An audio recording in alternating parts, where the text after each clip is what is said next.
es de patología vascular. Bueno, la primera pregunta es un hombre de 61 años que refiere cansancio progresivo en el último año. Las pruebas de laboratorio muestran una creatinina sérica de 4,7 miligramos por decilitro y un nitrógeno ureico de 44 miligramos por decilitro. Estos dos parámetros de laboratorio estarían indicando que el paciente tiene un daño a nivel del riñón, ¿no? La creatinina está muy aumentada, sería hasta 1 miligramo por decilitro, y el nitrógeno ureico también. Oh, perdón, pero me siguen apareciendo la sala de espera.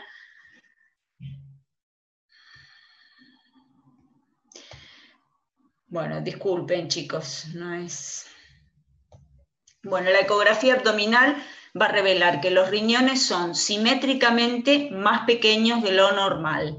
La figura, que ahora vamos a ver, muestra la imagen microscópica a gran aumento, que es representativa de cómo se observan los vasos en los riñones. ¿Cuál de los siguientes trastornos subyacentes es más probable que sea el indicativo de estos hallazgos? Vamos a ver primero la imagen. Fíjense que acá tenemos un vaso arterial pequeño, que se observa el endotelio, un poco prominente, pero lo que más llama la atención en este caso, va a ser el espesor de esa pared.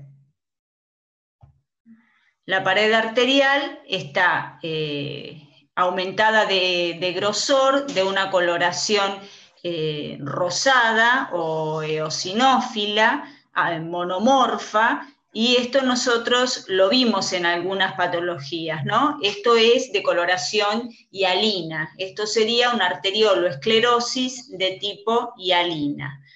Entonces, si nosotros vamos a ver cuáles son las alternativas,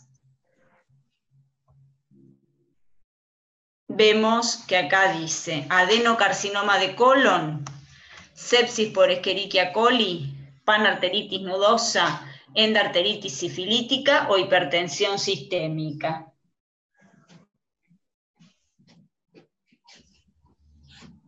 Fíjense que las patologías que ahí se nombran, muchas tienen que ver obviamente con posibles daños a nivel de los vasos renales, porque en este caso, ¿cómo? A ver, no sé si alguien está queriendo hablar.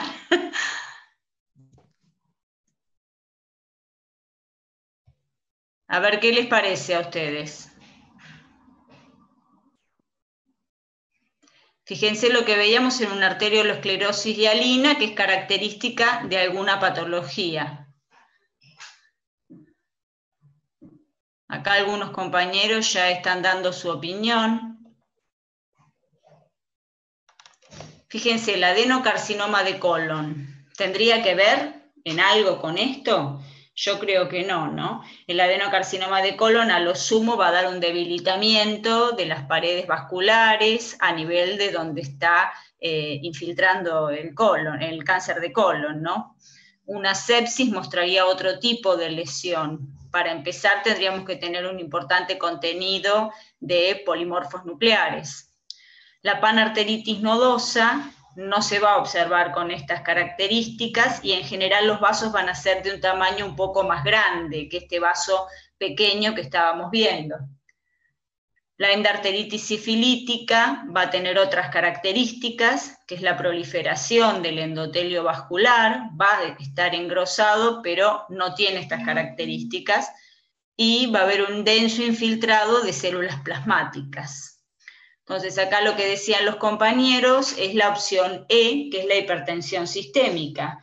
Y sí, la hipertensión sistémica es justamente una de las causas de la arteriolosclerosis hialina, como es lo que veíamos en este caso. Y al estar comprometidos los vasos renales, este paciente va a tener la disminución del tamaño de esos riñones, que va a ser simétrica, que es lo que se observaba acá. Y bueno, la falla a nivel de los riñones justamente por la falla de irrigación. Entonces, es un cambio que es característico de la hipertensión arterial, la arteriolosclerosis hialina. ¿Ya está? Ahí te permití, Claudia. No, me aparece como que sigue saliendo el biomédico. Ahí me apareció, ahí me apareció. Ahí está, bueno, genial, Sí, genial. Buenísimo, así yo me desentiendo de eso, es mejor para mí. Bueno, veíamos, ¿se acuerdan que había alguna otra patología que también podía presentar un cuadro similar a este y que también tenía alteraciones en los vasos pequeños, en las vasa nervorum, en los vasos renales también, a nivel de los glomérulos? Esta alteración también la podíamos ver en la diabetes, y sobre todo a nivel de los riñones. Pero en este paciente la hipertensión era la opción que teníamos, la hipertensión arterial. Bien. Pasamos a la segunda. Bueno, se lleva a cabo un estudio de cortes con hombres y mujeres adultos sanos de 20 años. Se les sigue para valorar el desarrollo de enfermedades cardiovasculares ateroescleróticas. Se realizan múltiples pruebas de laboratorio, como todo estudio de investigación, ¿no? ¿Cuál de las siguientes sustancias es más probable, digamos, que aumente y que sea indicativo de mayor riesgo de desarrollar una de esas enfermedades? Las enfermedades van a ser la aterosclerosis, ¿no? Y las opciones son la antiproteinasa 3, la proteína C reactiva, crioglobulinas, la eritrosedimentación y el recuento de plaquetas. A ver, esto lo vimos también, ¿no? Era uno de los indicadores que se podía utilizar para ver en un paciente que tiene aterosclerosis el riesgo de desarrollar enfermedad cardiovascular.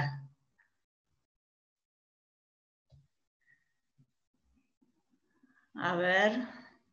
Bien, la respuesta correcta es la B, que es la proteína C reactiva. Recuerden que es un reactante de fase aguda, que lo veíamos en los procesos inflamatorios, y que como la aterosclerosis en sí es un proceso inflamatorio, esta proteína C reactiva va a poder predecir el riesgo cardiovascular en un paciente que tenga aterosclerosis. Entonces, para eso se utiliza, para predecir el riesgo de enfermedad cardiovascular.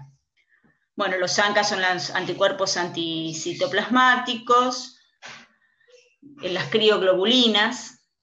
La eritrosedimentación en general no se va a utilizar.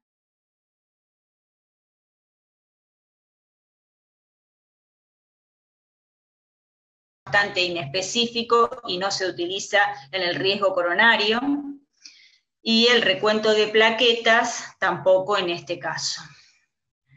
Tengo un internet medio inestable, les cuento por las dudas. Así que bien, es la proteína C reactiva.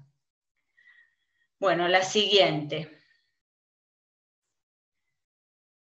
Un experimento estudia el desarrollo precoz de los ateromas. Las estrías lipídicas en las paredes arteriales son examinadas microscópica y bioquímicamente para determinar sus componentes celulares y químicos y los factores promotores de la formación.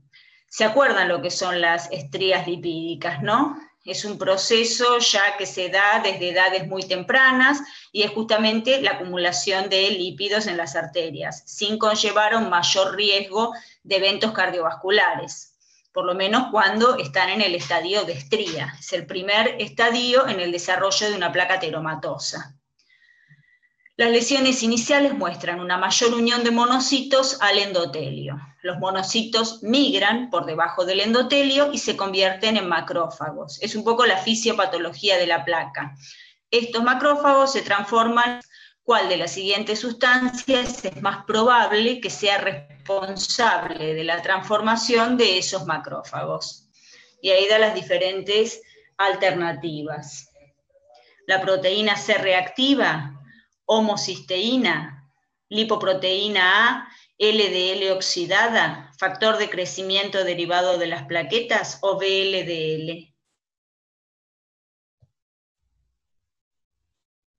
D, muy bien. La LDL oxidada, que ustedes tienen que recordar que las LDL oxidadas no van a ser digeribles fácilmente, entonces van a ser fagocitados a nivel de la íntima por estos macrófagos, que al captar estas LDL oxidadas se van a transformar en histiocitos espumosos. Acá, otra vez, tenemos el primer paso, sería esto que hoy comentaba la compañera, ¿no? Que es la activación de ese endotelio, donde van a tener que ver determinados factores de riesgo, como por ejemplo el tabaquismo, por ejemplo la hipertensión o la diabetes, y eso va a hacer que estas LDL que están depositadas vayan a ser fagocitadas, vaya a haber proliferación justamente de las células del músculo liso del endotelio, que éstas pasen hacia la íntima, y esa sería la fisiopatología de la formación de la placa de ateroma. Pero lo que es fundamental son las LDL oxidadas, que por eso, al tener un alto LDL y bajo HDL, son de los factores de riesgo principales para el desarrollo de aterosclerosis. Bueno, la pregunta número, ya no sé si es la 4 o la 5, se realiza un estudio de personas con concentraciones de colesterol de LDL por encima de 160 miligramos por decilitro. Se encuentra que tienen una mayor cantidad de LDL oxidada depositadas en las arterias. Como consecuencia, la luz arterial está reducida de tamaño, especialmente en los puntos de ramificación. Recuerden que esos puntos de ramificación van a ser el primer lugar donde se va a producir el daño, los depósitos de lípidos, justamente por las turbulencias del flujo sanguíneo. Son las áreas de mayor exposición a las turbulencias del flujo. Bueno, ¿cuál de las siguientes alteraciones patológicas es más probable que se desarrolle inicialmente en estas áreas de estenosis arterial? Ruptura de células endoteliales, engrosamiento de la íntima, infiltrado de linfocitos, agregación plaquetaria, hipertrofia de músculo liso.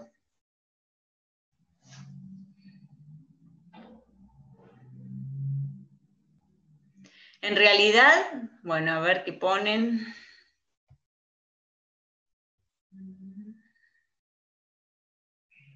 B. Bien, esa es la B, muy bien, el engrosamiento de la íntima. Todos los eventos que están referidos tienen que ver justamente con el desarrollo de la placa. El engrosamiento de la íntima va a ser uno de los primeros mecanismos que se van a suceder, y justamente se va a dar por el depósito de estos histiocitos espumosos, que también, ante la liberación de radicales libres, de especies reactivas del oxígeno, van a estimular a las células del músculo liso para que migren hacia la íntima, y por eso va a provocar también este engrosamiento intimal. Por supuesto que también van a estar involucrados los linfocitos, que forman parte de ese infiltrado inflamatorio, que también van a activar a los macrófagos para la fagocitosis de los lípidos. Ya la agregación plaquetaria y la rotura de células endoteliales va a ser un proceso posterior con ciertas complicaciones de la placa, ¿no? Y la hipertrofia de músculo liso, es lo que decíamos, va a ser también un evento que tiene que ver también con el engrosamiento intimal. Entonces, bien, lo primero sí, y acá tenemos un poco una imagen de cómo era la secuencia de eventos que se van dando en la formación de la placa ateromatosa. Fíjense que va a haber un infiltrado monocitario, los monocitos al migrar van a transformarse en macrófagos, con el aumento de las LDL, estas LDL oxidadas van a ser fagocitadas por estos monocitos, que a su vez se transforman en macrófagos, estimulados por los linfocitos T.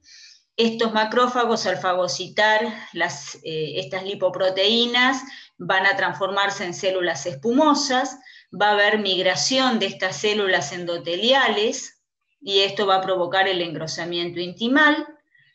Y acá tenemos finalmente el núcleo lipídico, que va a ser el centro de lipoproteínas necróticas, que va a ser el núcleo de la placa, y que por supuesto va a poder tener complicaciones. Una de esas complicaciones puede ser la ruptura del endotelio vascular, y también la formación de trombos, la agregación plaquetaria, que también va a ser un evento posterior. Entonces acá tendríamos como primer momento la disfunción endotelial dada por todos los factores de riesgo, el proceso inflamatorio crónico con la formación, la formación de macrófagos espumosos y la migración de células musculares lisas, y finalmente la placa ya desarrollada con su núcleo. Recuerden que tenía los hombros, la placa aterosclerótica y un núcleo lipídico, y que además, de acuerdo a la proliferación tanto de músculo liso como de fibroblastos, esta placa podía ser de tipo estable o inestable, de acuerdo a la propensión que tenga hacia la ruptura, y también de acuerdo a al contenido de tejido fibroso que esté rodeando esta placa. Es un poco como un resumen, digamos, de lo que es la aterosclerosis. Bueno, pasamos a la siguiente. Un hombre de 50 años que tiene antecedentes de angina de pecho durante el ejercicio durante 2 años, de 2 años de evolución. Recuerden que la angina va a ser el dolor en el pecho, que va a ser secundario a un proceso de una isquemia transitoria. No vamos a tener infarto, no hay muerte de miocardiocitos, sino se va a dar por isquemia este dolor, y que va a parar, digamos, cuando cesa el estímulo que la provoca, en este caso el ejercicio. Bueno, se hace el examen físico y tiene una presión arterial de 135/75, una frecuencia cardíaca de 79 latidos por minuto y ligeramente irregular. Se estudian los vasos coronarios y se ve que tiene una estenosis permanente del 75%. Recuerden que empieza a dar sintomatología obstructiva cuando las arterias coronarias tienen una estrechez del flujo de más del 75%. Por eso empieza a aparecer este tipo de angina, que es la angina que todavía puede controlarse al cesar el estímulo. Bueno, tiene varios factores de riesgo de aterosclerosis. Es fumador y presenta hipertensión e hipercolesterolemia. ¿Cuál de los siguientes fenómenos se deriva más precozmente de los efectos de dichos factores? Alteración del tono vasomotor de estos factores, ¿no? ¿Cuál sería el primer evento? Conversión de las células de músculo liso en células espumosas, disfunción por lesión endotelial, inhibición de oxidación de LDL o modificación de receptores hepáticos de lipoproteínas. Esto un poquito ya está contestado, ¿no? Nadie lo contesta. A ver. Bien, es la C. Sería el primer evento que se va a derivar de estos factores de riesgo que tiene este señor, que es justamente el hecho de ser fumador, de ser hipertenso y de tener hipercolesterolemia. El resto son todas cosas que se pueden suceder en un paciente con estas características, salvo la alteración de la regulación del tono vasomotor, que eso es raro que vaya a provocar angina, digamos, en un paciente, que vaya a provocar, sí, angina en un paciente con estas características. El estrés, por ejemplo, puede provocar vasoconstricción, un estrés importante, pero bueno, en este caso lo primero que puede suceder va a ser la disfunción endotelial. Obviamente va a haber conversión en algún momento de células de músculo liso a células espumosas también, pero estos factores de riesgo lo primero que van a provocar es la disfunción del endotelio. Y eso va a favorecer la cascada de eventos que llevan a la formación de la placa ateromatosa. Bueno.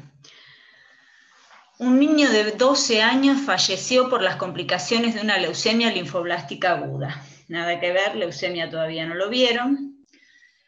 No tenía antecedentes familiares de enfermedades cardiovasculares. Ahora vamos a ver una imagen macroscópica de la aorta en la autopsia. ¿Y cuál de las siguientes características es más probable que se encuentre en el examen histológico de estas líneas? Vamos a ver y a describir. Este sería un corte longitudinal de la aorta. Fíjense que acá lo que se observan son estas áreas lineales, bien delimitadas, de una coloración amarillo o blanquecina pálida, y que se dan todo a lo largo de la luz de la arteria. Acá no tenemos la bifurcación, ni tenemos algunos vasos grandes, bifurcaciones por vasos grandes, pero de estar, digamos, que serían los lugares donde más firmemente se veían estas alteraciones lineales. Wow, esta foto no tiene foco casi, pero bueno, acá tenemos un corte transversal de una luz arterial, que podría ser la arteria que vimos antes. Fíjense, acá tenemos el endotelio, es una arteria elástica, como es la aorta. La lámina elástica interna, al ser una arteria elástica vamos a tener un importante, dentro de la capa muscular, vamos a tener un plexo elástico muy importante. Y fíjense como acá hay un despegamiento del endotelio, de lo que es la lámina elástica interna, y aparece un depósito de estas células que tienen un núcleo central, tienen un citoplasma abundante, algunas más claras, como un citoplasma de tipo espumoso, acá. Entonces esto es lo que se observa a nivel del corte transversal de una de esas áreas lineales que veíamos en la macroscopía de este paciente. Esto un poco como para que ustedes practiquen también lo que es la descripción microscópica, ¿no? Que no están contando mucho con esa posibilidad. Esto entonces diríamos que es un corte transversal de un vaso arterial, de una arteria de tipo elástica, y que exhibe como alteración patológica a nivel subendotelial la presencia de células de aspecto histioide con citoplasma vacuolado espumoso, probablemente histiocitos espumosos. Y si ahora volvemos a la pregunta, fíjense la macroscopía, acá dice, ¿cuál de las siguientes características es más probable que se encuentre en el examen histológico de las marcas lineales pálidas? La histología es lo que vimos recién. Corona de células de músculo liso sobre un núcleo de restos lipídicos. Esto está describiendo una placa de ateroma bien conformada, ¿no? Acumulación de células espumosas con necrosis y calcificación. Tejido de granulación con un núcleo lipídico y áreas de hemorragia. Células espumosas llenas de lípidos y un pequeño número de linfocitos T, o hendiduras de colesterol rodeadas por una proliferación de células de músculo liso y espumosas. Es lo que acabamos de ver, ¿no? La descripción. Lo que veíamos en la macroscopía corresponden a estrías grasas. Nuevamente, es el primer estadio en la formación de la placa de ateroma. A ver. D, bien, sí, la respuesta correcta es la D. Lo que veíamos en la macro entonces van a ser las estrías grasas. Ustedes saben que estas estrías grasas, que es el primer intento de formación de la placa, a partir de los 10 o 11 años ya pueden aparecer, y que la expresión microscópica justamente de esas estrías va a ser la presencia de estos histiocitos espumosos. Siempre también vamos a tener un número de linfocitos T.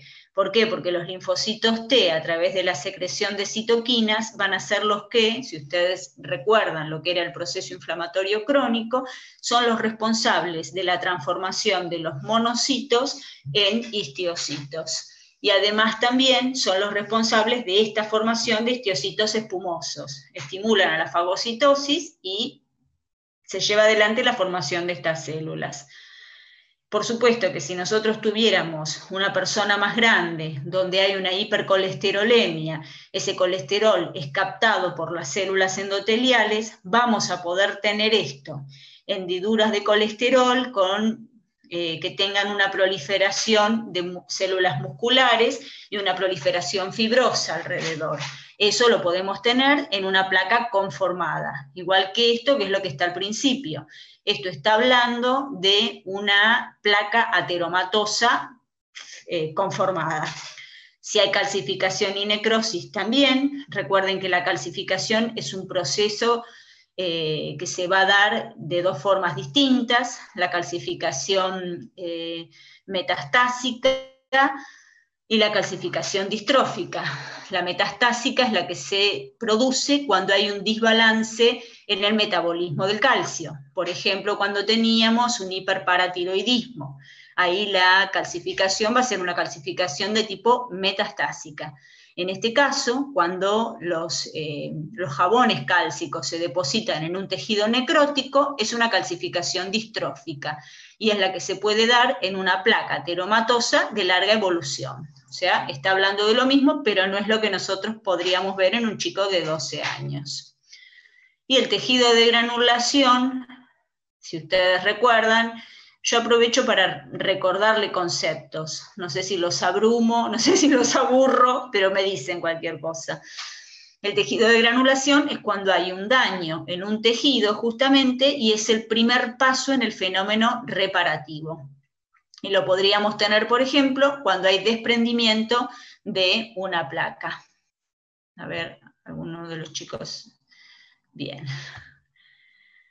Entonces, bueno, la respuesta correcta va a ser la D, y es lo que nosotros veíamos tanto a nivel macroscópico, con esas estrías grasas, como a nivel microscópico, estos depósitos de células espumosas, que recuerden que a esta edad no van a traer ningún tipo de trastorno a nivel vascular.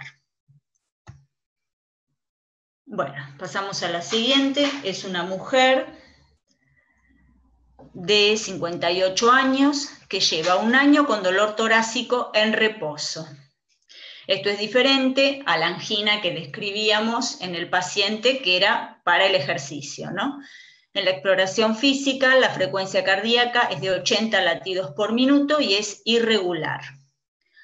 Ahora vamos a ver una imagen microscópica de la arteria descendente anterior izquierda, la coronaria descendente anterior izquierda, y ver cuál de los siguientes hallazgos de laboratorio es más probable que esté implicado en la patogenia de ese proceso que vamos a ver ahora.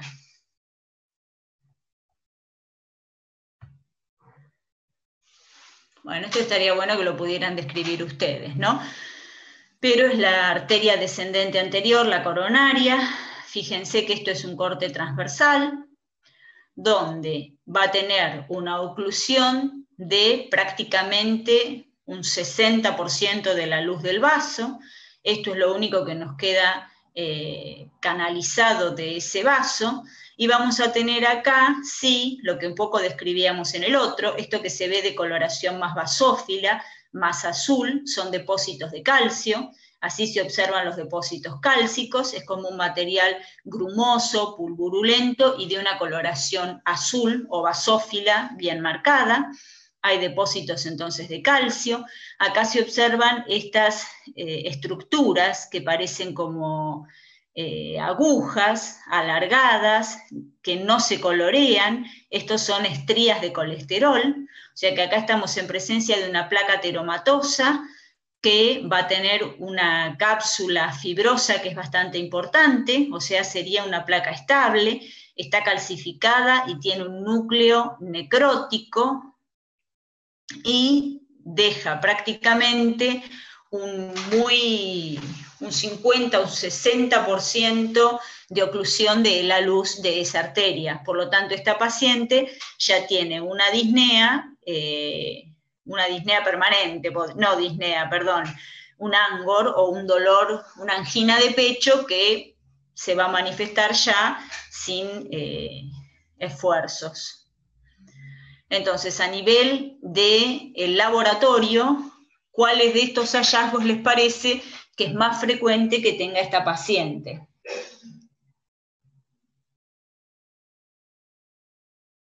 Fíjense las alternativas, ¿no? Ustedes saben que para que se produzca, a ver, me están contestando.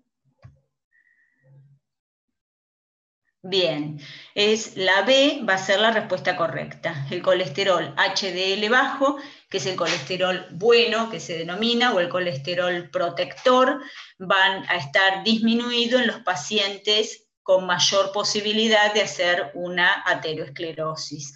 Va a haber una disminución del colesterol HDL y un aumento del colesterol LDL. El HDL va a ser el que va a llevar justamente el colesterol hacia el hígado, a la captación periférica, en cambio el LDL no, y va a hacer que este sea captado por otros tejidos, como por ejemplo los vasos. Profe, una pregunta. ¿Me escucha? Yo había elegido, yo di como opción la A, pero por ahí porque... A ver, perdón. Que yo por ahí, o sea, yo pensé en la A porque pensé, no sé, en un cambio brusco de la placa, porque digo, tal vez se le puede superponer algún trombo. Pero fíjate que dice cuál de estos hallazgos de laboratorio es más probable que esté implicado en la patogenia de ese proceso. En la patogenia, o sea, en lo que está provocando esa ateromatosis, es el colesterol HDL bajo. Claro, lo que porque vos decís, no alcanza a recaptar, claro. Exacto. Lo que vos decís sería ante una complicación, digamos, una placa complicada, en ese caso va a haber un aumento de plaquetas a nivel local sobre todo, ¿no? Porque se va a provocar un trombo dentro de la placa. Claro, como dice el olor acá te está hablando, sí. Habla de la patogenia, ¿no? Claro, sí, sí. Por eso por ahí es importante que ustedes lean bien las preguntas, porque bueno, a veces es medio capcioso. Está bien, bueno, gracias. La BDRL también provoca una endarteritis, pero en este caso no estaría vinculada con la patogenia de la imagen que nosotros vimos, ¿no? Claro, hace referencia a la patogenia. Exacto. Bueno, gracias. Y sí, acá decía homocisteína plasmática baja. Recuerden que otro de los factores de riesgo es el aumento de la homocisteína, pero acá dice baja. Si estuviera alta, ahí sí podríamos estar pensando en la patogenia de la aterosclerosis, si es el colesterol HDL bajo o la homocisteína. Pero lo que se asocia a riesgo de aterosclerosis es la homocisteína alta. Acá tenemos la imagen de la placa. Bueno, un hombre de 84 años con antecedentes de tabaquismo de larga evolución tuvo un pequeño infarto de miocardio hace 2 meses. Ahora refiere dolor torácico y en las piernas con el ejercicio. En la exploración física, las constantes vitales son una temperatura de 37, frecuencia cardíaca 81 latidos por minuto, respiratoria 15 respiraciones por minuto y una presión arterial de 165/100. Tiene pulsos periféricos malos en las extremidades inferiores, que quiere decir que es difícil constatar la presencia de pulsos en las extremidades inferiores. El pulso pédico es el que se toma sobre todo. Se encuentra una masa pulsátil de 7 centímetros en la línea media de la parte baja del abdomen. Las pruebas de laboratorio revelan 2 determinaciones de glucosa sérica en ayunas de 170 y 200 miligramos por decilitro. Es decir, es un paciente tabaquista, hipertenso y diabético, por lo que veíamos viendo hasta ahora, ¿no? Y que obviamente tiene una masa pulsátil en el abdomen inferior. ¿Cuál de las siguientes lesiones vasculares es más probable que tenga este paciente? Y ahí habla de disección de la aorta, fístula arteriovenosa, aneurisma aterosclerótico, panarteritis nodosa, enfermedad de Takayasu o tromboangeitis obliterante.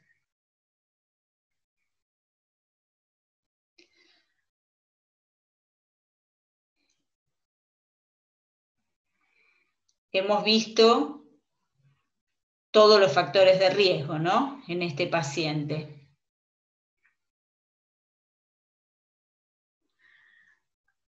A ver, ¿qué están contestando? Bien, C, aneurisma aterosclerótico. Sí, esa es la respuesta correcta. Es una de las complicaciones más frecuentes, o sea, en este cuadro clínico sería una de las complicaciones más frecuentes para este paciente.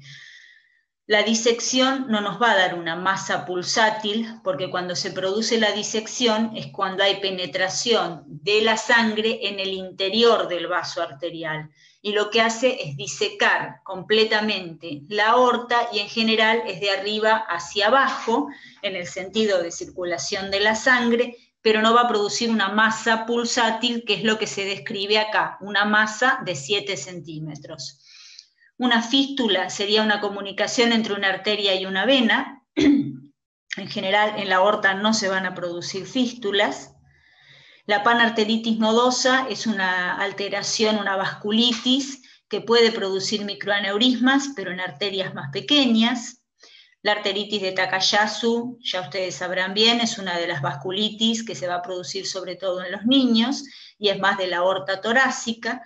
Y la tromboangeitis obliterante es otra vasculitis que se va a dar sobre todo en los vasos de calibre mediano y pequeño de los miembros inferiores, y que va a producir también, porque acá en el cuadro clínico se refiere dolor en las piernas, o sea, la tromboangeitis obliterante va a producir dolor en las piernas también, que por eso está planteado, digamos, en este caso, ¿no? Pero sobra todo lo que es esta masa pulsátil en el abdomen inferior, que es una de las complicaciones de la aterosclerosis de la aorta. A ver, ¿qué me preguntan? ¿A qué se refiere pulsátil? ¿Qué pulsa? Es el pulso, digamos, es la expresión periférica de los latidos del corazón. Eso lo van a ver en semiología y se lo van a explicar mucho mejor que yo, que no toco un paciente hace unos cuantos años. Pero, digamos, la pulsación obedece al ritmo cardíaco. Pulso tenemos, que podemos constatar, el que habitualmente se toma es el pulso radial, pero hay pulso carotídeo, hay pulso pédico. Todas las arterias pulsan, y la aorta, que es una arteria, obviamente pulsa, y el aneurisma, que es la dilatación de la aorta abdominal, en este caso, va a pulsar con cada latido cardíaco, y es uno de los signos clínicos del aneurisma de aorta abdominal. Hay una masa que además late, que pulsa, digamos, que late igual que con los latidos cardíacos. No sé si quedó claro. Eso lo van a ver cuando vean semiología, esperemos que el año que viene, que todos vean semiología el año que viene. Bueno, la siguiente es un hombre de 41 años que lleva una semana con dolor abdominal progresivo. En la exploración física, las constantes vitales son temperatura normal, frecuencia cardíaca también está dentro de lo normal, frecuencia respiratoria también, y tiene una presión arterial de 140/90. Está levemente aumentada la presión arterial diastólica. En la tomografía abdominal muestra lo que ahora vamos a ver, y cuál de las siguientes enfermedades puede ser la base de lo que vamos a ver en la tomografía abdominal de este paciente. Esto se lo puede explicar mucho mejor el doctor Daer. Supongo que tuvieron clases, digamos, con varias de esta patología en lo que es vascular. Fíjense, de posterior a anterior, estamos en el abdomen, estos son los riñones, derecho, izquierdo. Recuerden que la aorta está del lado izquierdo, y acá lo que tenemos va a ser una gran masa en el lugar correspondiente a la arteria aórtica, que habría que medirla, pero fíjense que si el riñón normal mide 6 centímetros de diámetro aproximadamente, esta masa tiene entre 8 y 10 centímetros de diámetro. Es decir, va a haber una dilatación de la aorta abdominal en este caso. ¿Y cómo se llama la dilatación de la aorta abdominal? Aneurisma, ¿no? Entonces, ¿cuál puede ser la patología subyacente o que dé origen a esto en este paciente? Y las opciones son la diabetes mellitus, el síndrome de Marfan, la panarteritis nodosa, lupus o sífilis.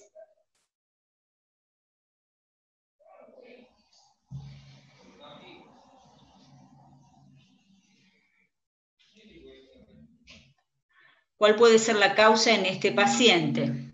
Recuerden que de los aneurismas de aorta abdominal, un poco podrían ir, a ver, algunos ya me están contestando, pero si no podrían ir descartando, ¿no? A ver, muchos me ponen B, síndrome de Marfan. ¿Qué es el síndrome de Marfan? Síndrome de Marfan es un trastorno a nivel del colágeno, podríamos decirle, ¿no? Afecta al tejido conectivo. Bien, afecta al tejido conectivo. En general, está bien pensado un síndrome de Marfan para la edad de este paciente, porque un aneurisma de aorta abdominal en un paciente de 41 años es raro que sea de origen aterosclerótico, ¿no? Pero hay un problema, el síndrome de Marfan en general va a llevar a la disección de la aorta, no tanto a la formación de aneurismas, y en general comienza con la aorta torácica. Por eso no sería lo más lógico, digamos, en este caso, que lo que estamos viendo en la imagen es un aneurisma de aorta abdominal. Como dijimos antes, la panarteritis nodosa, lo vamos a ver, no afecta a la aorta en general, son vasos de menor calibre. La sífilis puede afectar a la aorta, pero en general va a ser de la aorta torácica, ¿no? ¿Se acuerdan? Eso lo vimos en infecciosas. Entonces, ¿qué nos queda? El lupus sería raro en un hombre y no va a afectar tampoco a la aorta. El lupus va a dar una vasculitis de vasos pequeños, sobre todo a nivel del riñón y de la piel, que también lo vimos para el primer parcial. Nos quedaría pensar en este caso que este hombre tiene una diabetes, pero que tiene una diabetes tipo 1, ¿no? Es medio rebuscado, pero bueno, sería lo que habría que descartar en este caso. Un paciente que tenga una diabetes juvenil y que ya con 41 años, la diabetes, recuerden que es factor de riesgo para la aterosclerosis. Faltan los datos del laboratorio, tenés razón Valeria, no hay ningún dato del laboratorio. Bien, es porque si estuviera el dato del laboratorio es mucho más fácil de deducir. Pero simplemente esto para que ustedes recuerden cada una de las entidades que se plantean, si puede ser o no puede ser. Muy bien dijo el compañero el Marfan, es una enfermedad del tejido colágeno, pero como les decía, en general va a provocar, va a tener un punto de inicio cuando afecta a la aorta en la aorta torácica. Las demás, el lupus, arterias pequeñas, la panarteritis nodosa también, la sífilis también de aorta torácica, entonces lo que nos queda por deducción sería una diabetes. Pero en el caso de este paciente, habría que pensar que es una diabetes juvenil. Y sí, la diabetes tiene en cualquiera de sus tipos un mayor riesgo de producir aterosclerosis. Así que bueno, esa sería la respuesta, pero, o sea, esto es para que ustedes vean las imágenes y para que piensen un poco, nada más. Por supuesto que si uno quiere presentarlo correctamente, tiene que dar los datos del laboratorio, como decía Valeria. Bueno, el siguiente. Tenemos un hombre de 23 años que refiere un dolor torácico intenso y punzante de inicio brusco. En la exploración física, la temperatura es 36,9, los pulmones no presentan ruidos sobreañadidos en la auscultación. La radiografía de tórax muestra un ensanchamiento mediastinal. Se hace un ecocardiograma transesofágico que revela, o sea, esto es, a través del esófago, mirar el corazón con una ecografía. Hay dilatación de la raíz y el callado de la aorta, con un desgarro en la íntima situado a 2 centímetros distal a los grandes vasos. Es bien en el inicio de la aorta. La figura presenta una imagen microscópica representativa de la aorta con tinción elástica. Ahora la vamos a ir a ver. ¿Cuál de las siguientes enfermedades es la causa más probable de estos hallazgos?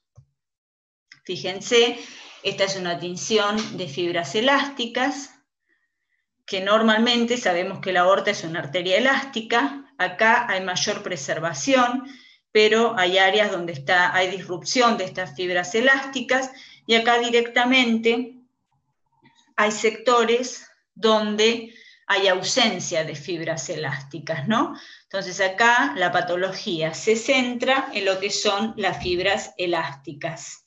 Hay ruptura de las fibras elásticas. Esto es lo que se denomina la degeneración quística de la media. Estas áreas, que son como microquistes, dados por la ausencia de fibras elásticas.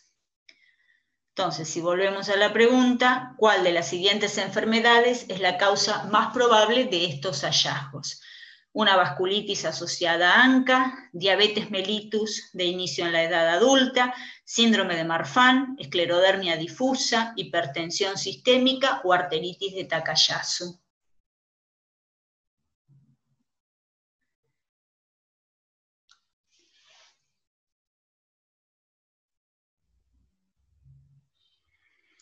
No es que vamos a decir lo que más probablemente pueda darse en este paciente, ¿no?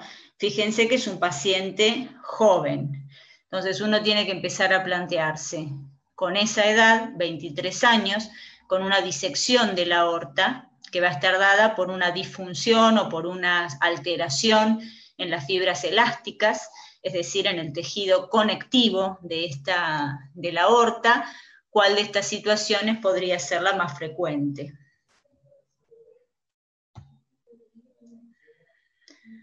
Bien, ahora sí es la C, Marcelo, sí.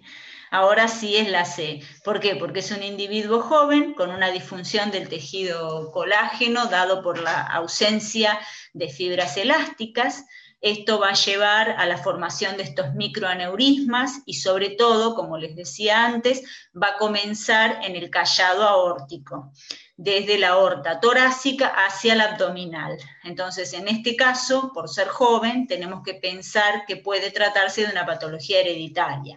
Obviamente, la vasculitis asociada a ANCA va a ser de vasos más pequeños, la diabetes de la edad adulta en este caso tiene 23 años, una esclerodermia en general no va a afectar los vasos de esta manera, la esclerodermia en general va a dar esclerosis a nivel cutáneo, hipertensión tampoco por la edad del paciente, y la arteritis de Takayasu en general se va a dar en gente joven, pero no va a presentar esta alteración del tejido colágeno.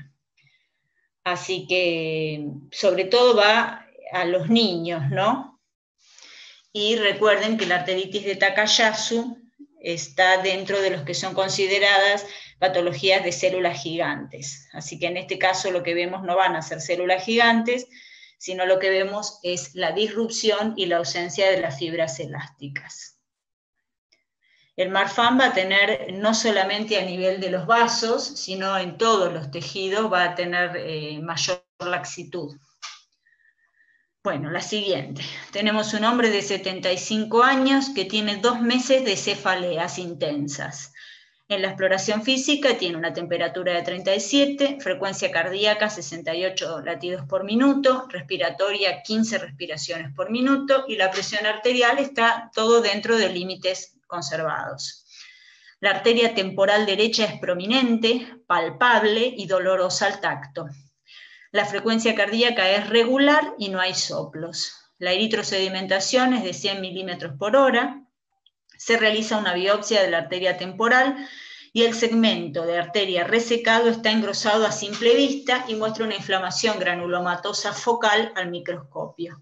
El paciente responde bien al tratamiento con corticoides. ¿Cuál de las siguientes complicaciones de esta enfermedad es más probable que suceda en los pacientes no tratados? Y ahora vamos a ver un poquitito, ¿no? La histología. Fíjense, es una arteria muscular, la arteria temporal, como vamos a tener un engrosamiento de la pared que va a estar dado en sectores por esta proliferación, acá se observan células gigantes, es una proliferación granulomatosa, ¿no?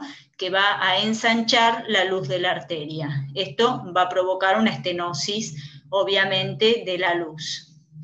Acá tenemos a mayor aumento la formación de este granuloma, donde vemos algunas células gigantes multinucleadas. vamos a ver linfocitos dentro de la luz del vaso. Y acá mayor aumento para resaltar que son células gigantes multinucleadas las que forman este granuloma. Hay histiocitos, hay linfocitos, y recuerden que la inflamación granulomatosa es un tipo de proceso inflamatorio crónico.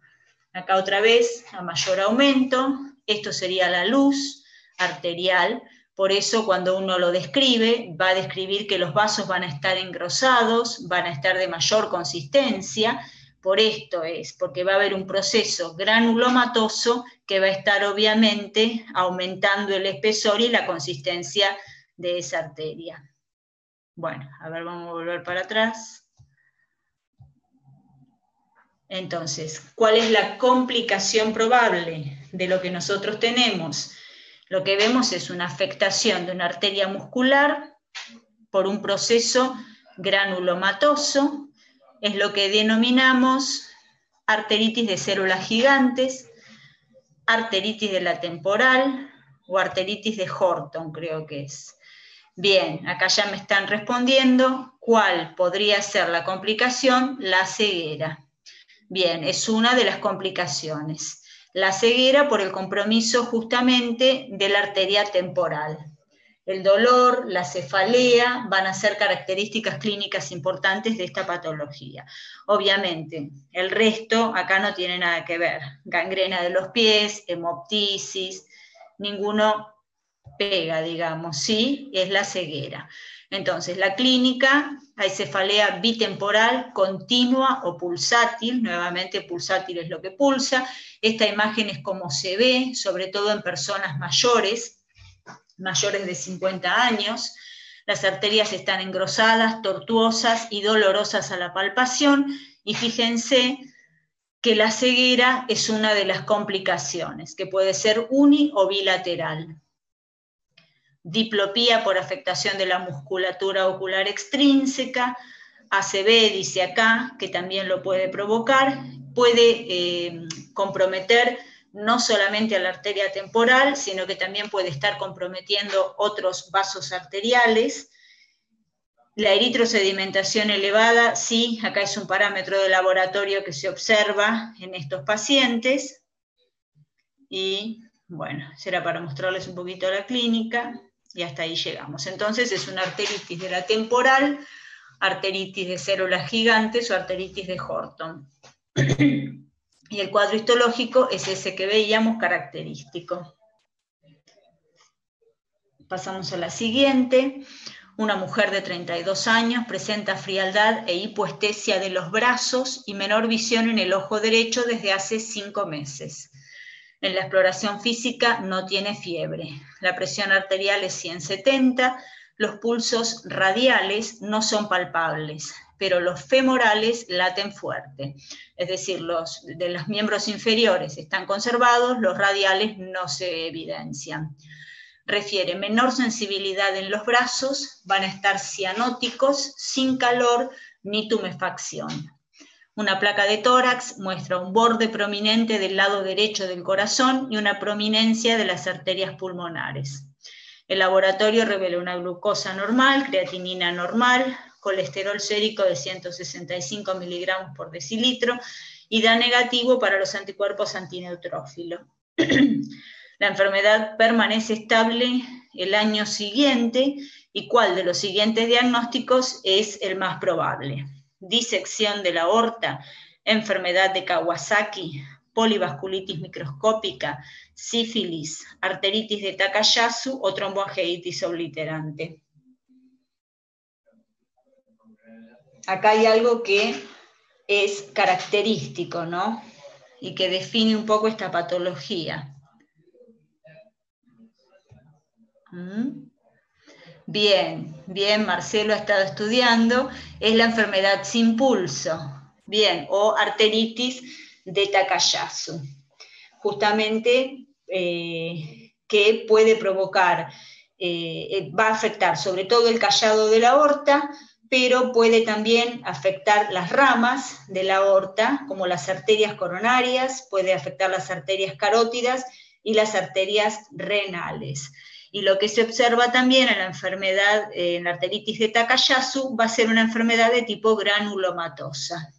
No se sabe muy bien cuál es la etiología, digamos, de esto, se cree que es algo de tipo autoinmune, pero es característica la ausencia de pulsos en los miembros superiores y es por afección del callado y de las ramas principales.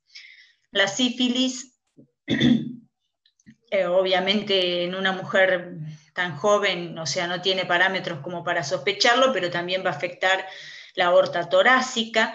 La polivasculitis microscópica no va a afectar la aorta. La enfermedad de Kawasaki va también precedida por un síndrome mucocutáneo. La tromboangeitis obliterante, como dijimos antes, va a ser afectación de las arterias de los miembros inferiores. Y la disección de la aorta es un proceso agudo que lleva en general a la muerte del paciente porque no lleva tanto tiempo de evolución. Esta paciente revela 5 meses de evolución. Así que ese dato corresponde muy bien a la arteritis de Takayasu. Bueno, los japoneses se ve que se pusieron a describir todo este tipo de patologías, ¿no? Acá tenemos una niña de 3 años de Osaka, Japón, que presenta fiebre y exantema y tumefacción de manos y pies desde hace 2 días. Exantema es que está brotada. En la exploración física, la temperatura es de 37,8. Tiene fiebre y tiene un compromiso cutáneo mucoso. Hay un exantema cutáneo con descamación, eritema oral, eritema de palmas y plantas, edema de manos y pies y adenopatías cervicales. Otro dato importante, las adenopatías. La niña mejora con un ciclo de tratamiento a base de inmunoglobulinas intravenosas. ¿Cuál de los siguientes trastornos es más probable que complique la enfermedad de esta niña si no se trata? No sé si se habrán dado cuenta de qué patología estamos hablando en este caso, ¿no? Es el complejo cutáneo ganglionar o mucocutáneo, con ganglios linfáticos también. Es la enfermedad de Kawasaki, que también fue descrita por los japoneses, obviamente, y que en general va a afectar a las arterias de tamaño grande, de tamaño intermedio o de tamaño pequeño también. Pero es característico que se presenta más como una enfermedad de tipo viral, podríamos decir, porque presenta fiebre, tiene un exantema cutáneo, y tiene algunas complicaciones que pueden ser más frecuentes, que hasta en el 20% de los casos puede dar bien. Complicaciones como acá, bien. Rocío y Mauricio ponen la D, y sí, esa sería la complicación. ¿Por qué? Por compromiso de las arterias coronarias. En el 20% de las pacientes con la enfermedad de Kawasaki pueden tener compromisos cardiovasculares. Puede haber trombosis, puede haber formación de aneurismas, puede haber éstasis sanguínea, así que esta sería una de las complicaciones de esta enfermedad, el infarto de miocardio. Bien. Bueno. Si se aburren, me avisan y lo cortamos, no se hagan problema, chicos. Bueno, un niño de 8 años lleva 10 días con dolor abdominal y orinas oscuras. La exploración física muestra lesiones cutáneas en manchas de color púrpura en el tronco y en las extremidades. Esto ya lo vieron también. El análisis de orina revela hematuria y proteinuria. Quiere decir que hay un toque renal, digamos, ¿no? Un glomérulo que está perdiendo sangre y que está perdiendo proteínas. Por lo tanto, hay que asumir que tiene daño vascular a nivel renal, además de a nivel cutáneo.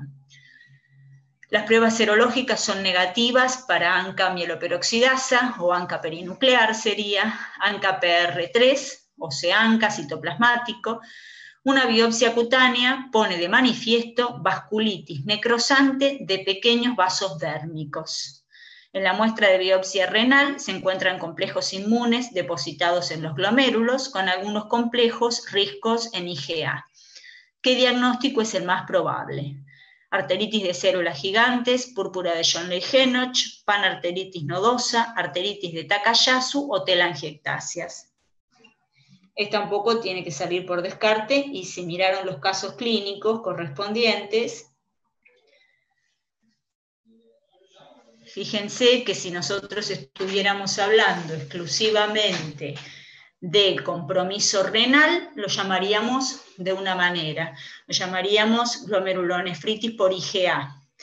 Pero acá tiene un compromiso sistémico, tiene a nivel de los vasos dérmicos, eso da una púrpura, en general una púrpura en pantalón se lo llama, porque los niños tienen a nivel de brotes purpúricos a nivel de las piernas.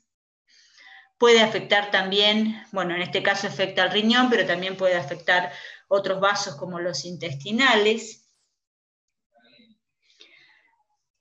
Bueno, este no sale, a ver.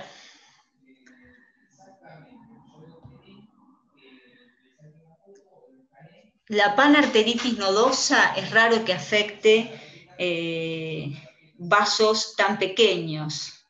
O sea, en este caso la panarteritis nodosa no sería.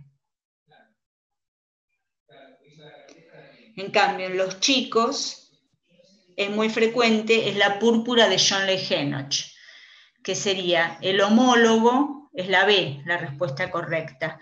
Si estuviéramos en el riñón, creo que el caso clínico era una púrpura de John Ley-Henoch, creo. Obviamente la arteritis de células gigantes la vimos antes, es de arterias más grandes con un compromiso granulomatoso, así que por ese lado no. A ver, la de Takayasu la acabamos de ver también, es la enfermedad sin pulso. La panarteritis nodosa también va a afectar vasos un poco más grandes, en este caso son vasos de calibre pequeño. Y la telangiectasia va a ser un fenómeno de ectasia, justamente vascular, superficial en general. Así que esto estudienlo, porque creo que el caso clínico, si yo mal no recuerdo, es de una púrpura de John Ley-Henoch, y es por el depósito de inmunocomplejos en las paredes vasculares. Si compromete nada más que el riñón, en general se habla de una vasculitis por IgA o glomerulonefritis por IgA, nefropatía por IgA. Pero en los niños puede comprometer más multisistémico, y da justamente este cuadro de compromiso con esta vasculitis necrotizante de las arterias pequeñas. Y acá tenemos la imagen histológica. Es una arteria pequeña donde observamos directamente la necrosis de la pared vascular. Por eso, al haber daño de las arteriolas renales, vamos a tener la pérdida de proteínas y vamos a tener la hematuria, la pérdida de sangre en orina. Y por eso también, al darse esta vasculitis en los vasos cutáneos, vamos a tener la púrpura que es característica, que se describe en la piel. Bueno, ya falta menos. Es una mañana, una mujer de 60 años observa una alteración mostrada en la figura, ahora la vamos a ver, cuando estaba yendo al trabajo. Había dolor e hipoestesia asociados a esta alteración en su mano, que ahora la vemos.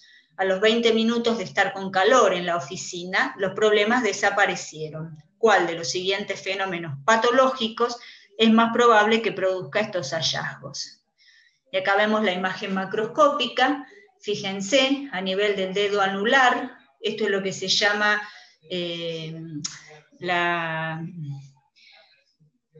son los cambios rojo, blanco y azul sería, que es característico. ¿Por qué? Porque tenemos una zona donde prácticamente no hay irrigación vascular, por eso esta coloración tan anémica, tan blanquecina, una zona con menos irrigación, por eso está cianótica, de color azul, y después tenemos la zona normovascularizada, que es lo que se ve más de tipo rosado.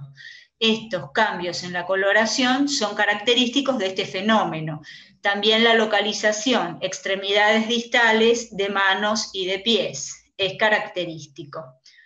Entonces, ¿cuál de los siguientes fenómenos patológicos es más probable que se produzca? Calcificación, hipertensión, trombosis, vasculitis o vasoconstricción. Bien, La correcta es la E, y esto es lo que se denomina fenómeno de Raynaud, o Raynaud, se escribe Raynaud en francés, y que obedece a la vasoconstricción. En general se va a dar en pacientes que tienen algún trastorno de tipo de enfermedad de colágeno. Por ejemplo, en el lupus es muy frecuente que las pacientes presenten estos trastornos.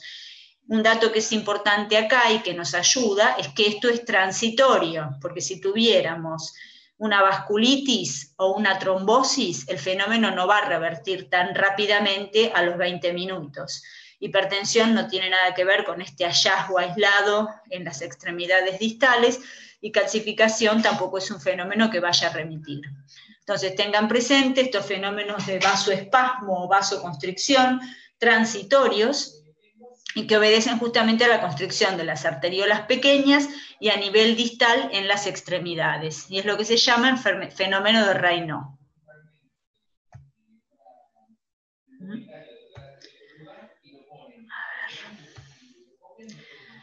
Bueno, un hombre de 46 años ha notado un aumento progresivo del perímetro abdominal en los últimos 15 meses.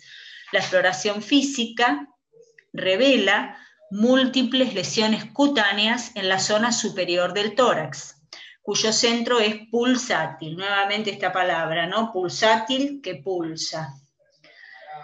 Miden 0,5 a 1,5 centímetros del centro a la periferia. Al presionar sobre el centro, las arteriolas subcutáneas dispuestas radialmente empalidecen.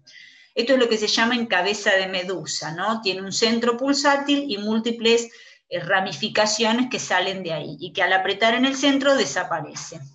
Las pruebas de laboratorio muestran una concentración de glucosa de 112, creatinina de 1,1, proteínas 5,8 gramos por decilitro y albúmina 3,4.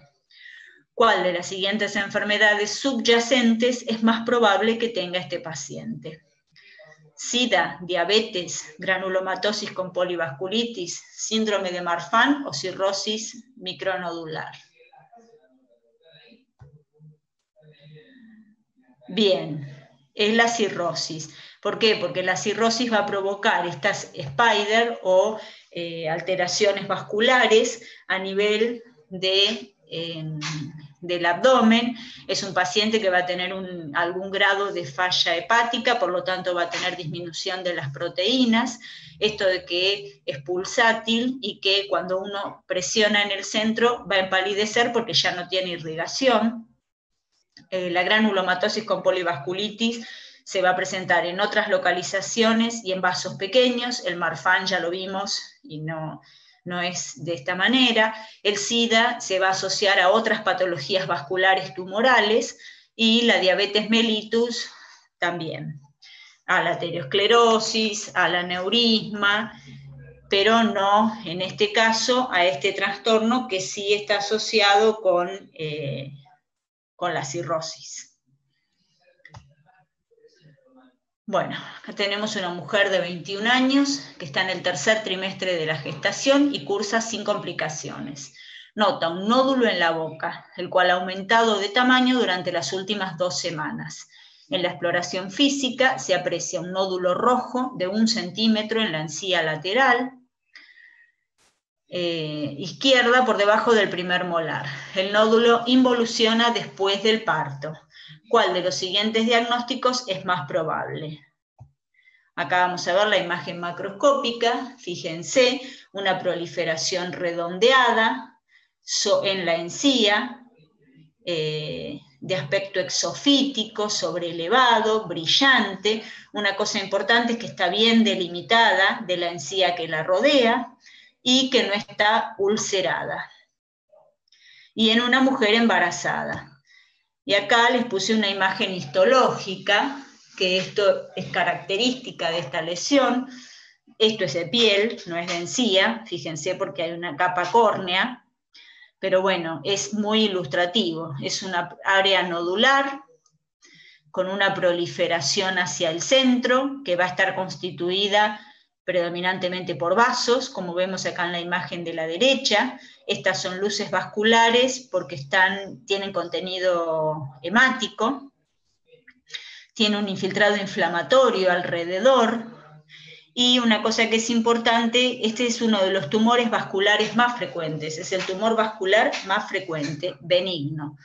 Y fíjense, tiene lo que se llama un collarete, que es un aumento del epitelio que cubre a esta lesión hacia la periferia. Es como que está bien delimitado por ese collar de epitelio que lo rodea, y luego se da toda la proliferación. Muchas veces se ulcera, como lo vemos acá. Entonces, esto es muy semejante a un tejido de granulación en la histología.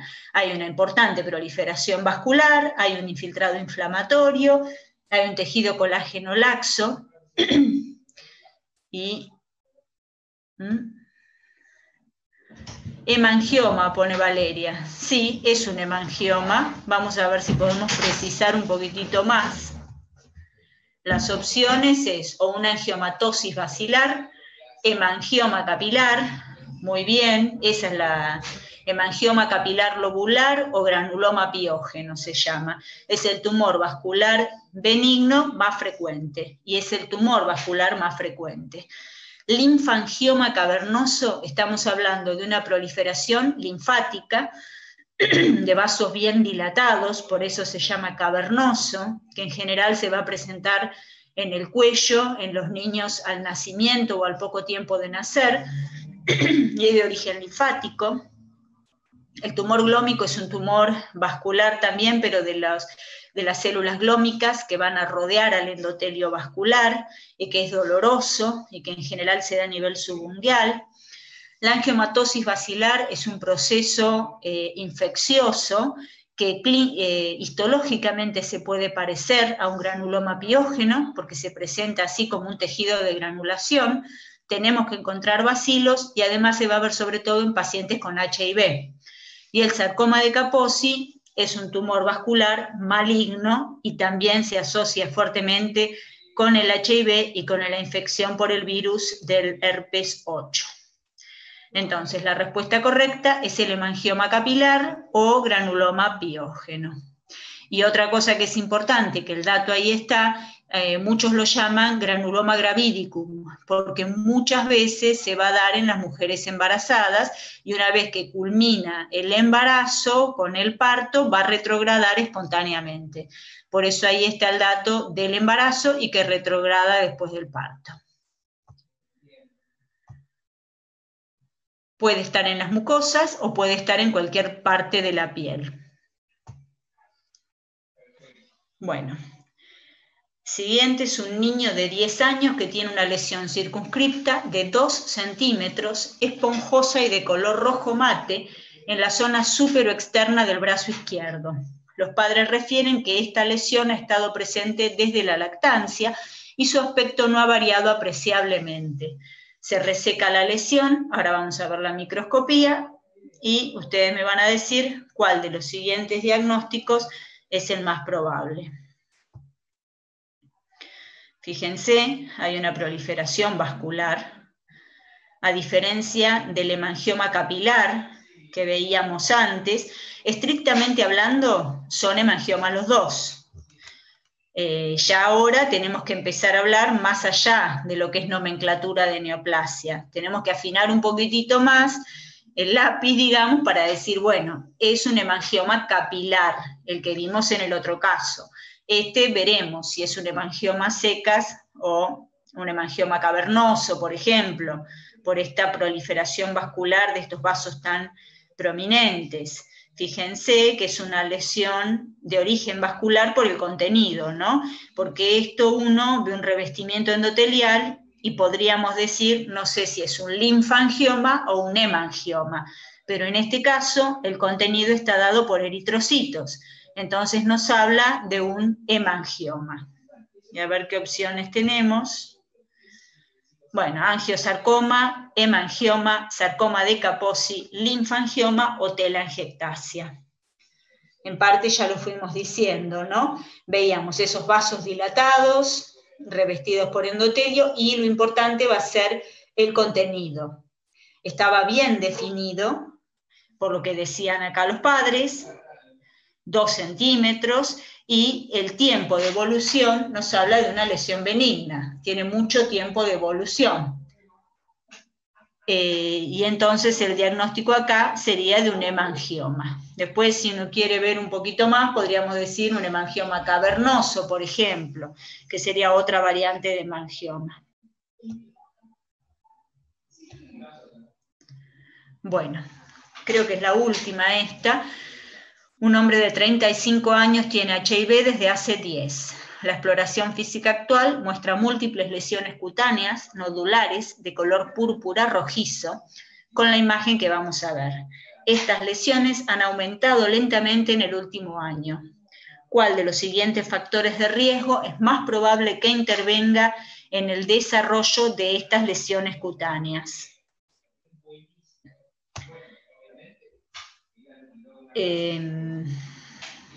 Acá tenemos un poco la imagen macroscópica. Fíjense, estas lesiones bien delimitadas. Hay lesiones más de tipo placa, mácula, como es esto, donde es un aumento de la coloración, pero no vamos a tener elevación de esa lesión. Tipo pápula, como en este caso, donde van a ser lesiones sobreelevadas, y algunas ya son más de tipo nódulo. Serían los posibles estadios de esta patología. Acá ya tenemos lesiones tipo placa y lesiones tipo nódulo. Se pueden encontrar en cualquier parte de la economía, puede comprometer la piel y puede comprometer las mucosas. Acá tenemos algunas imágenes histológicas. Fíjense que la piel está conservada. Acá tenemos vasos, pero que son normales. Y lo que acá tiene que llamar la atención es esto que vemos, que se ven como hendiduras, ¿no? Hay hendiduras que, si uno las observa a mayor aumento, corresponden a hendiduras vasculares. Esto puede ser en un primer estadio, un estadio tipo mácula o tipo placa, donde no va a haber gran proliferación celular, pero sí es característico estas hendiduras que van a rodear los vasos y van a rodear los anexos. Eso es lo que se llama el signo del promontorio. Fíjense, toda esta proliferación que está alrededor de los vasos y que hay extravasación de eritrocitos. Y acá un estadio ya mucho más celular. Fíjense, todas estas células que en general van a ser fusadas, que van a tener atipía, y forman estas estructuras que son como hendiduras, ¿no? Esto es característico. Bueno, esto es lo que se llama el sarcoma de Kaposi.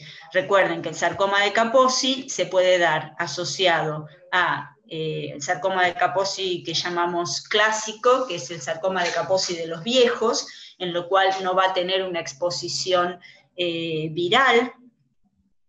El sarcoma de Kaposi asociado al virus del herpes 8, ya sea el endémico o en los pacientes con HIV. Entonces, ¿cuál de los siguientes factores de riesgo es más probable que intervenga en el desarrollo de estas lesiones cutáneas? Y habla de un tratamiento antirretrovírico, infección por el virus de Epstein-Barr, hiperlipidemia, infección por complejo Mycobacterium avium o el coito. B me pone, la infección por el virus de Epstein-Barr, como les decía, el sarcoma de Kaposi está asociado con el virus del herpes 8 o virus del sarcoma de Kaposi, cuando se trata de un sarcoma de Kaposi endémico o el asociado al HIV. El Epstein-Barr, en los pacientes con HIV, en general va a promover el desarrollo de linfomas, no de sarcoma de Kaposi. La hiperlipidemia acá no tiene nada que ver. El tratamiento antirretroviral eventualmente no es un factor de riesgo, sino que sería un factor protector. Un paciente que tiene un conteo de linfocitos T dentro de los límites normales, y acá, bueno, ya me están respondiendo que sí, el coito. Eso sería, digamos, el factor de riesgo. Eso lo saqué tal cual del libro, no me parece lo más... Pero bueno, sí, es el factor de riesgo para el desarrollo de este tipo de lesiones, un coito sin protección, obviamente.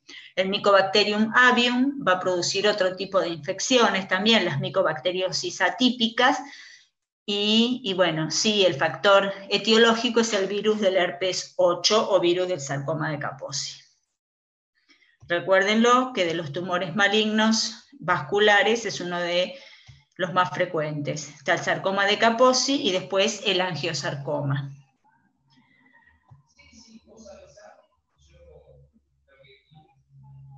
Bueno, esta era la última diapositiva. A ver.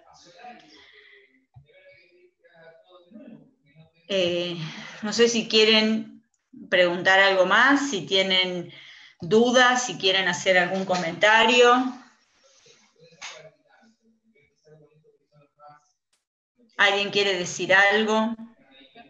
¿Sí se supone que sería más o menos el parcial? Habla más fuerte, por favor, porque no. ¿Así se está ideando el parcial? ¿Cómo? ¿Así se va a idear el parcial ahora?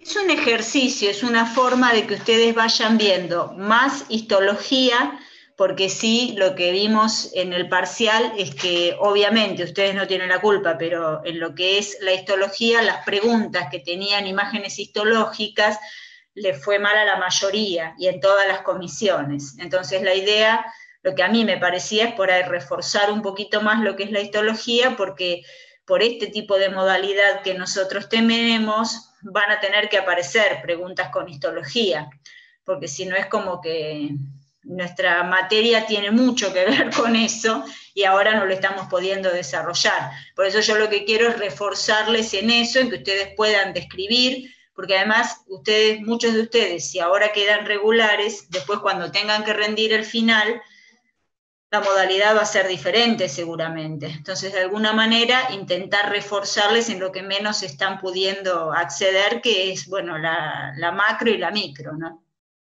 Y sí se va a intentar pensar un parcial donde tengan más preguntas de lógica y no tanto de buscar en el libro, por las características, porque si no es como que es muy fácil, digamos, ¿no? Es eso. Tratar un poco más de agilizar el pensamiento, nada más que eso. Bueno, no sé si alguien más quiere decir algo.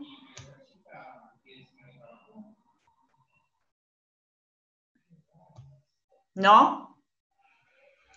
¿Quieren que nos veamos el jueves? ¿Cómo están ustedes?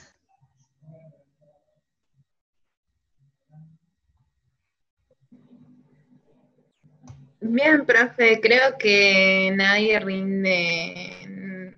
Está el recu de micro el jueves, creo, ahora que estoy acordando. No sé, 4:30 me parece que va a ser. No sé si alguien tiene que rendir de acá. Bueno,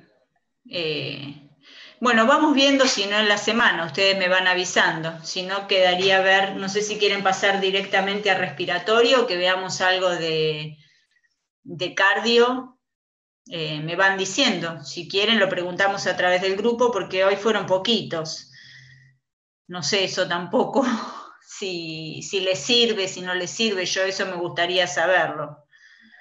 Bueno, acá Sí, Rocío están buenas las clases, profe. Sí, nos gustan. Bueno, gracias.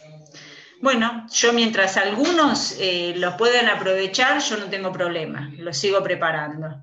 Y bueno, sé que falta poco para las vacaciones y que estamos todos ya a esta altura del año medio un poco pinchados por toda esta situación, particularmente a mí me pasa, hay días que uno ya no sabe cómo vamos a seguir, pero bueno,